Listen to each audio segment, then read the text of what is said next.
Hello, my name is Burke Hedges, author of the best-selling book, The Parable of the Pipeline.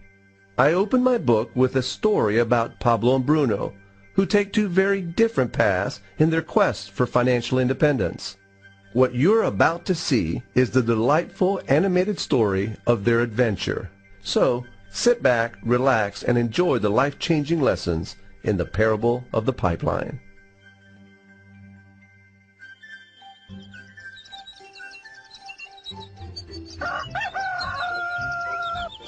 Far away, in a small village, near a beautiful valley, lived two friends, Pablo and Bruno.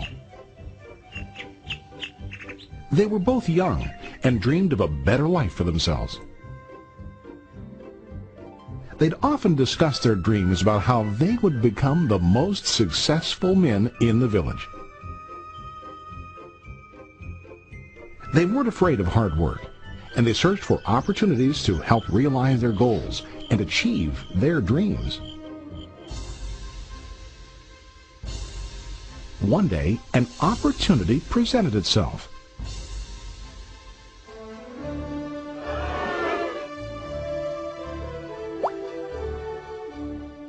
The mayor of the village decided to hire two people to bring water from a spring up on the mountain, across the valley, back down to the village. They were to be paid based on the amount of water delivered to the village. Bruno and Pablo enthusiastically got to work. Every day, from morning till evening, they carried buckets to and from the spring. They worked hard, carrying water to the village. In the evening, they'd return home with their day's wages.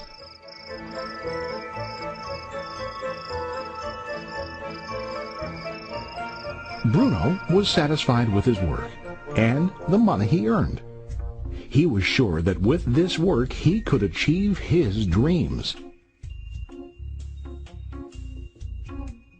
Bruno thought that to increase his wages he could use bigger buckets to bring more water each trip.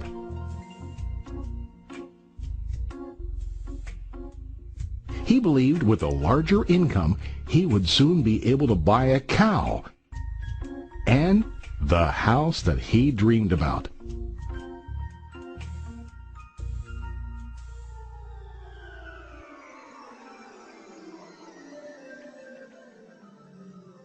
Now Pablo was not satisfied. At the end of the day, his back and hands ached, and he was exhausted. He was looking for an easier way to earn more. One day an idea occurred to Pablo.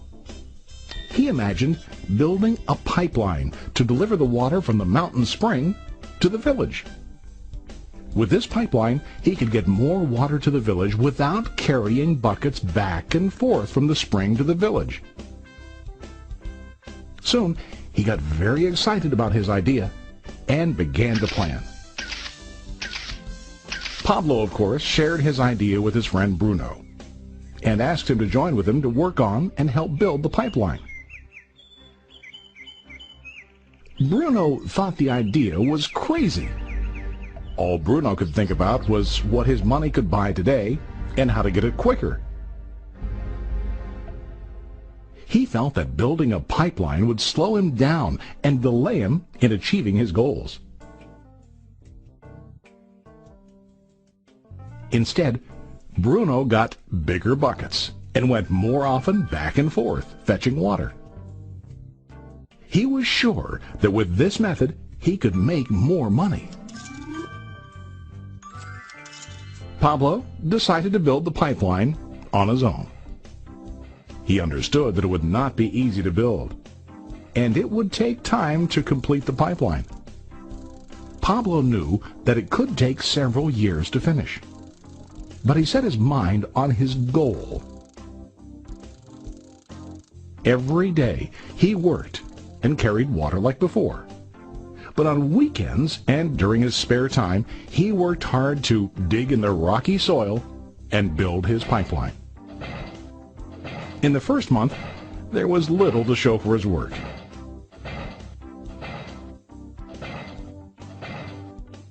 Bruno and the villagers laughed and teased him.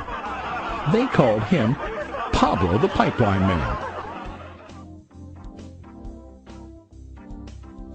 During this time, Bruno's income doubled. He already bought a cow and a bigger house. His lifestyle changed. He now spent time after work in the bar, enjoying his hard-earned wages from delivering water.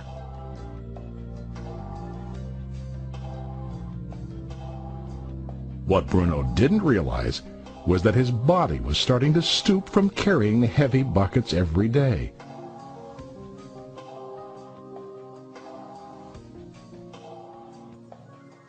His face looked worn and his body tired. Soon, he began to carry less and less water due to the wear and tear on his body.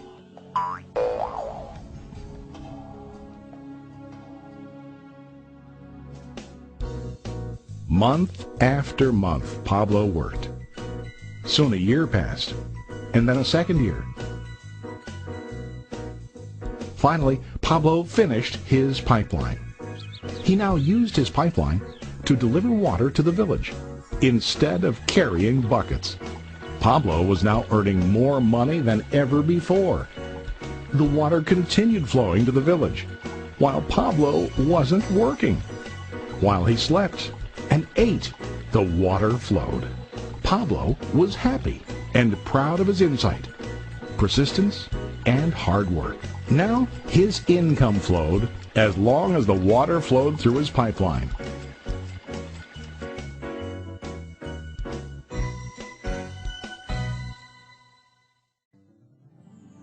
The story of Bruno and Pablo is a reflection of life.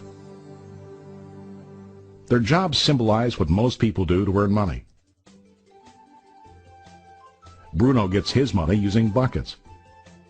He goes back and forth, carrying his buckets from the spring to the village in exchange for money. To increase his income, he either has to go more frequently to the spring or to use larger buckets. It's common in real life to increase our income by working harder. For example, working overtime or getting a second job. We also increase the size of our buckets by accepting a higher paying position, which often includes spending more time on the job. Most of us exchange time for money like Bruno. We know that every person has only 24 hours in the day and that it's not possible to use all our time to work. The most difficult time comes when we can no longer exchange time for money due to age, health, or other reasons. Then our income stops. Now let's review what Pablo did. Very wisely, Pablo did not exchange all of his time for a limited income, but he used some of his time to build a pipeline. He knew that the pipeline would bring ongoing income as long as the water flowed. An ongoing income that multiplied the time he worked each day. Pablo knew that someday, maybe because of age or health, he would no longer be able to exchange his available time for money.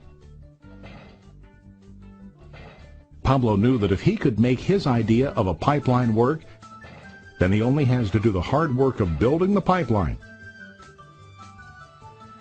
After the pipeline was completed, Pablo was able to monitor and maintain the flow of water to ensure that his income will continue. Pablo has shown us that to earn an income, we don't always have to directly exchange time for money. There really are better ways. How about you? Are you still like Bruno, who directly exchanges time for money? Or do you want to be like Pablo, building and maintaining a pipeline for ongoing income? If you are interested in the idea of building your own pipeline, contact the person who lent you this presentation. You can start building your pipeline today.